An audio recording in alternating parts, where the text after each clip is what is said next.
That's 2 months off from Underworld, and in the studio, Mike Oldfield. Hello, Mike. Hello there. You finally made it this time. Yeah, the car turned up this. My taxi didn't come last week, but it managed to turn up today, so I'm here. Are you on the promotional treadmill at the moment? Well, it's sort of coming to the end of the first wave of it. We've done quite a lot the last couple of weeks, TV and radio. And of course, we did masses in Europe at the end of May and June when it came out. So, what was the release date in this country for the album? August 12th, I think. Yeah, so it's only 2 weeks ago. Pretty much brand new. Mm. So do you end up doing that thing of sitting in a hotel room with like dozens of journalists sitting outside queuing up and they all get 10 minutes each? And not in England. I do that in Spain. You have... it's very hard work, you have to go over and over the same ground again and again. But in England, it's it's more civilised, People come to me and spend a couple of hours and then, a couple of days, and then there's another one. And that's right, it's lovely. I've had some lovely stuff in things like the Sunday Times Magazine, Sunday Express, nice things, The Guardian. Well, let's hear a track from Tr3s Lunas to ease us into the mood. This is Misty, track 1, side 1. Play Misty for me. That's right.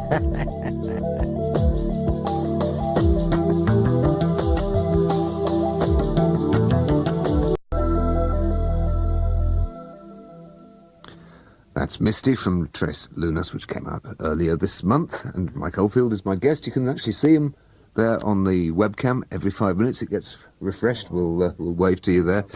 And if you have questions or things you'd like to ask Mike, then by all means bung them to us via email at bbc.co.uk/6music. You can go to the website and click on the evening sequence, or my name, Tom Robinson, and it'll come straight to us in the studio. We'll be able to see it, and we'll deal with them as they come up. Now, Mike, you are responsible for Richard Branson. Sorry about that. In some ways, if it hadn't been for you, we wouldn't have had Virgin Records, would we? Well, so I've heard, and I suppose, if Tubular Bells hadn't been successful after they'd have released something else, then I suppose the company could have petered out after a year or so. So, it's a good case for saying that's correct, yeah. Because I remember in the late 60s, Virgin Records was a record store. Well, it was a virtual record store, wasn't it? It was just a mail order thing that they did from a warehouse in Harrow Road or something. Something like that. And they used to ship out records at a much cheaper prices than everybody else, and that's what Richard Branson did. And it was only when he met you that he actually decided to convert into actually being a record company, didn't he? That's not quite correct. They bought this house in Gloucestershire called the Manor, Shipton Manor, and they were converting the squash court into a recording studio at the time that I went there. So I just finished playing with Kevin Ayres and the Whole World. The group split up, and I was looking for a job, and I managed to get a job as a bass player with this chappie called, I've forgotten his name now, Arthur Louis was his name. He called himself a cross between Dylan and Hendrix. That's what he said. That's what he said. Well, what did anyone else say? I don't know. It was a job. It was work. I got paid enough for my, beer and baccy money. That's all I cared about. And we rehearsed at the Manor House. We just took over one of the little rooms there, and we were rehearsing there. And with all kinds of people going around, builders and engineers and bits of old equipment. And nice thing about the band I was with is their sort of road manager was very, very helpful. And I played in my demos, and I asked him, would he drive me back to London to get my demo so I could play them to the engineers who were building the studio, which he did. And then that's how my demos got to Virgin, through these engineers, and they, gradually Richard got to hear about it, and then Simon Draper was Richard's partner, and I kept on ringing. About a year later, they gave me this 1 week trial in the studio, which was then finished, and in that week I managed to do nearly all of Tubular Bells Part 1. Were you multi-tracking, just doing it yourself, or did you have a whole band there at the time? No, I was doing it all. You know, I hired all these instruments, you know, all kinds of guitars, different guitars, timpani, percussion things, tubular bells, you know. There were 2 lovely Steinways there, all the things like the king of the grand pianos. Yes. And then, as luck would have it, at the end of my week, the next band due in the next day was the Bonzo Dog Doodah band. Right. So I said, "Oh, can we get Viv Stanchel to come and do the little introductions at the end?" And to my amazement, you know, because I was quite in awe of him at the time, he agreed, and he sort of, he's quite tall and lanky, and he was wearing a cowboy hat and big cowboy boots, and he swaggered into the studio, not exactly over the top with alcohol, but sort of quite merry with alcohol. As he tended to be. You can still hear on Tubular Bells, and he says, what is it? You can just hear a slight slur on a couple of the notes. But he was charming. He's great, and I was so honoured to have, you know, the great Viv Stanchel on my album. So, just to backtrack slightly, you'd written the whole album before this point. Yeah, I had it very well planned in my head. I didn't write it out in notes. I wrote it in my own notation, and I'd made a few demos. Discovered the demos, so I've got them transferred to hard disk now, and it's amazing to listen to them. You can see the embryonic Tubular Bells. Are you ever going to release those? Probably next year. I don't know how we'll release them, or in what form, or I don't know. We'll see. But they're quite good. Well, there's one track where I was doing a guitar solo with a Hoover, you know, a duet with a Hoover. I happened to have this old Hoover, which I really, really liked, in my mother's house. And I thought, well, I'll record it and play guitar with it. So it's going, it sounded like the drone of the bagpipes. Yeah. And I was going, with the Hoover. Let's take a listen to the Tubular Bells now.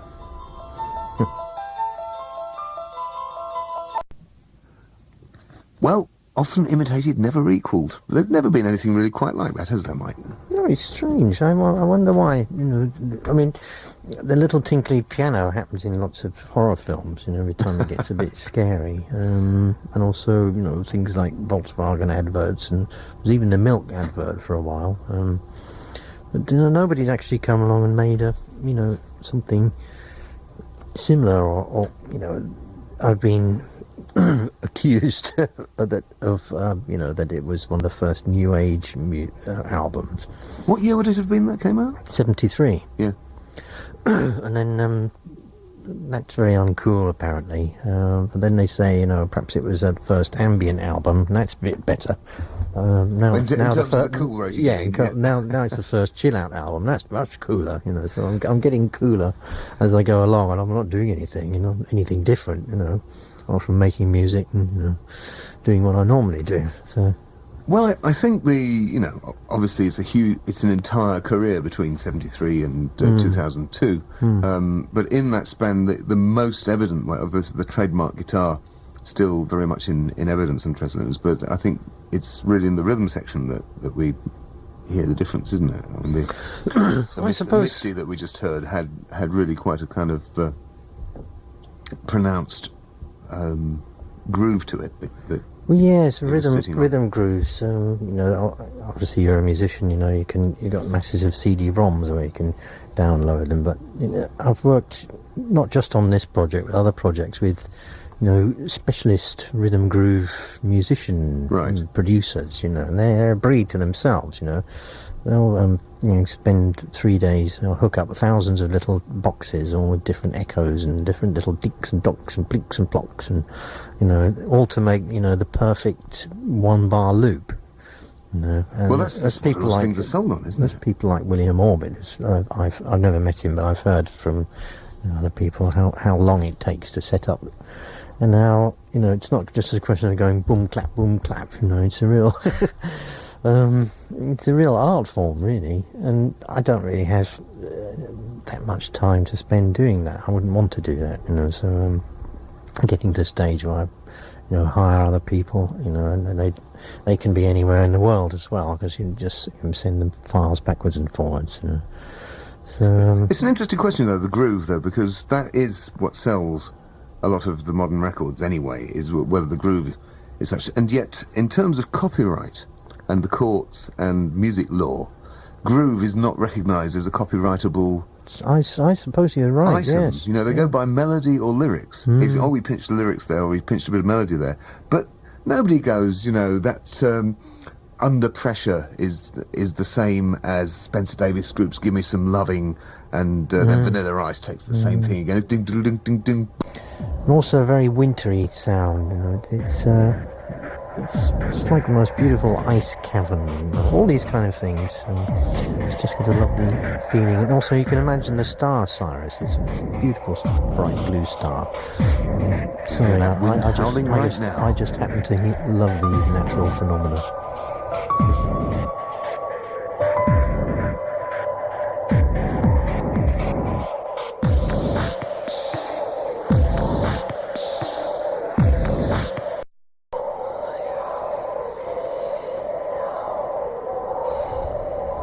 From the album Tr3s Lunas, that's Mike Oldfield and Sirius. Sirius or Sirius?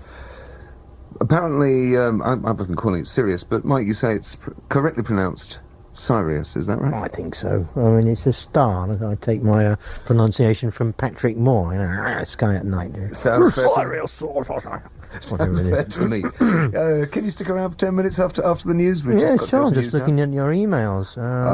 Multi-track machine, Ampex 16-track with Dolby something or other. Album One Giant Leap with Duncan Bridgman and Jamie Catto, of course, at the helm, and the vocals there correctly identified by Mike on first hearing by Mike, Maxi Jazz and Robbie Williams. You got them both right straight off there. I don't know what you're saying about you don't listen to current music, Mike. You seem to have a pretty good grasp of what's going on, don't you? Well, I mean, I met Maxi Jazz once. He's and you know, I think Faithless are a fabulous group. And of course, when I lived in Ibiza, that you know, the Faithless sort of plucked string sound was like everywhere, you know, blasting out of the speakers in Privilege and Pasha and all these places. How long were you out there? I lived there for a couple of years, sort of 1998, that kind of time. Why on earth did you come back? My liver begged me. It got bad, did it? Oh God, yes. Well, you don't. I mean, you don't go out to dinner. You don't even think about going out to dinner before 11. You know, you're sort of finishing your dessert by 1 or 2, and you know, then you know, you go to your after dinner bar and you know, have a few, you know, drinks, cocktails, and you know, it's nobody arrives at any of the clubs till 3. You know, it's amazing. You go there at 2 o'clock, it's empty. 3 o'clock, you know, they start rolling in, all the cool-looking people. And by 4 o'clock in the morning, it's like, wow! So a couple of years was about the maximum you could take. Yeah, took a couple of years. I had my second teenagerhood, and you know, in my 40s when I was there, and so I've done that now. That's good. I can relax. So, I've got to ask you, was these remarks in an Eastern European newspaper reportedly made the headlines on our music news here at Six Music about you saying that modern music, I don't know if it's correctly reported, but they said that you said that modern music was crap and that nobody was making decent records anymore and all the rest of it. And did you actually say that? Yeah, well, I believe that. Well, it's not like decent. It's not, I think, innovative, you know. No, there's no melody, you know, that's been written in the last few years that you haven't heard before in some other form, you know, or a bit of it. It's just sort of, it's like we've got one jigsaw puzzle, you know, and we're just sticking the bits together in sort of different ways. Nobody's like thinking, oh, let's make something completely new and something completely different. I think maybe I should have played you Dressy Bessy earlier on, because that definitely is completely different.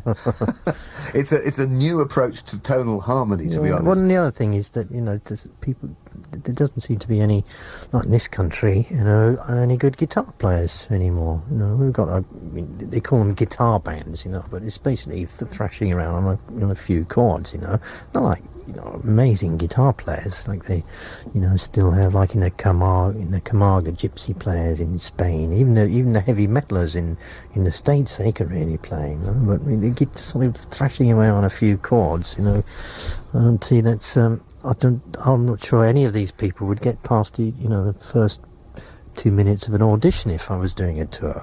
You've got to actually play, it's like more than a couple of notes. Yeah. Well, the Kerrang Awards last night awarded bands like 100 Reasons awards for their virtuosity and expertise. I'm no expert in that area myself. I'm more kind of interested in the black R&B and hip hop kind of an end of where there isn't a great deal of guitar playing going on, to be honest. But but to me, I just got bored with it. That's why I really tried to do something different, which is music VR, which we haven't spoken about, which is the virtual reality music game, which comes with Tr3s Lunas. And this is something I worked on for years, which I find really exciting. It's really going out on a limb and doing something different. Yeah. Which in a way, I suppose in its time, Tubular Bells was a bit like that. And I'm not really a great adventurer in terms of climbing mountains, but it's just thinking of something that hasn't been done. That's what I love. And I don't see that a lot around now. Would you agree with the proposition that to some extent cyberspace is the kind of new rock and roll, the new frontier where the wild, wacky and interesting stuff is going on?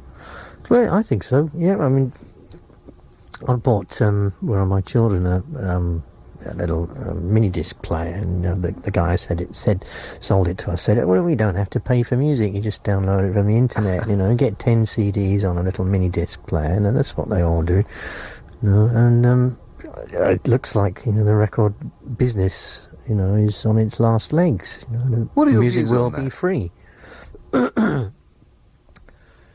My views on that, well, it's an industry like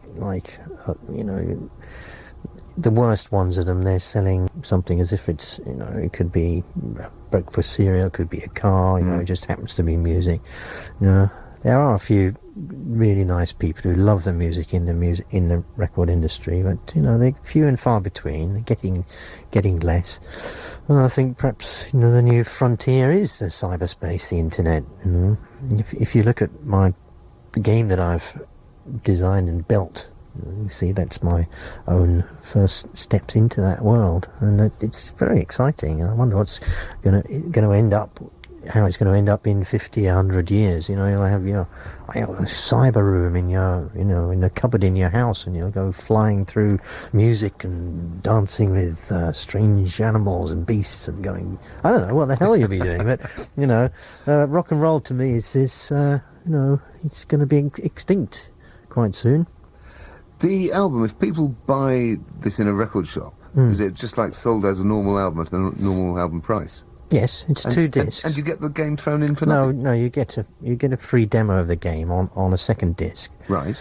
And it's actually got the whole game on the second disc. Yes. But in order to play the full game, you have to go online and pay another £11.75. It's not me being mean. I've spent, God's sake, R&D costs on that. We've been astronomical, so it's got to make some money back. And it's not, it'll never make the money back that I've spent on it, but, at least it pays something towards it. And people can play this with a standard PC? Yeah, if you bought a PC 5 years ago, it's not going to work very well. It'll work very slowly. Anything you bought since, beginning of 2000, year 2000, it should work all right. And obviously, if you're a games player, you've got a good graphics card, and then it works great. It works fabulous. Just one minor bone to pick with you before you go. No Apple Macintosh support. No, unfortunately. If I could have done it, I would. But the way Macintosh works is so different. It would have meant making it twice. Yes. And it's not my work. It's the software code writer would have had to spend another 6 months working on that, and that's the cost of doing that. So, Oh, well, sorry about that. no worries. Listen, one email from our listeners that I must run by you there is, this is Mark J. Thomas, who's a regular on this programme. He says, does Mike feel he's not been given the credit he deserves as a forerunner of the chill-out scene, while people like the Orb have stolen his thunder? What's your feelings about that? Well, the chap from the Orb, can't remember his name now, came out to Ibiza, and we did a long article together for Q magazine, and he was very deferential and sort of wasn't exactly bowing and scraping towards me, but But he gave was credit nice. where it was Oh, due. of course, yeah. He said they listened to my music and been influenced by it, which is nice. But I think a lot of people have. I can hear little chord progressions in lots of different artists' music, and I think he must have listened to that, or little techniques of guitars swapping from left and right and things like So that. do you feel ripped off or flattered? Flattered. Good. Lucky thing that. This is Toxygen from the Orb. Thanks for coming in, Mike. Oh, my pleasure. And hope the album does really well. Thank you.